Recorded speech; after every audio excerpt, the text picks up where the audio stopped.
ترافیکي لارښود.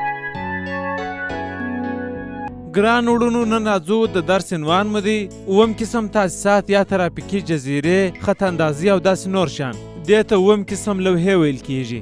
دا چې دې وروڼو هغه رقم قسم لوحې دي چې د لرګیو یا چادره څخه جوړې وي، نو د تیر مشوکې چې یوې خوا او بلې خوا ته اجازه درکول کیږي، یا چپه خوا ته یا رسته خوا ته، چې موږ تاسې په ښار کې لرو. مثلا د شهیدان پر چوک باندې ولاړې دي او ډېر ځایونه په چوکو کې ولاړې دي. تاسې وګورئ، تاسې ته هدایت کوي چې پر دې خوا باندې ولاړ شئ. هغه د تیر مشوکې چارې خوا ته یي. راځو مخروطي دي، دا د پلاستیک څخه جوړې، د ترافیکو سره سپیر ورسره یي. نو کوم وخت چې جاده بندیږي یا مشکلات رامنځته کیږي، نو پولیس د ترافیکو ژر راکښته کیږي، دغه مخروطي دري او جاده په بندوي. نو وخت چې مخروطي ایښودل سوي، باید پر هغه جاده باندې ور نه سي، انحراف وکړي. په پسې لوحه چې د وروڼو پر سړک باندې کار کیږي یا ترمیمیږي، دا ربې لري یا پایې لري، یو ځای بل ځای ته پورې وال کیږي. هر ځای چې پر سړک باندې کار کیږي یا ترمیمیږي، نو دا لوحه پر هغه ځای باندې درول کیږي. انحراف موټر وسایطو ته ورکول کیږي پر بل استقامت باندې. په پسې دوې لوحې دي، یوه راسته لاسته او بله چپه لاسته. مشوکې لري داسې تیزې تیزې.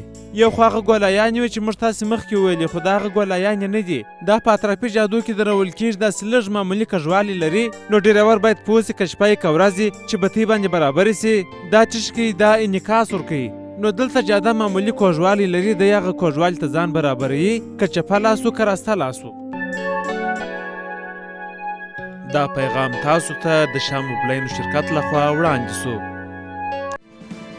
شاه د اعتبار وړ نوم.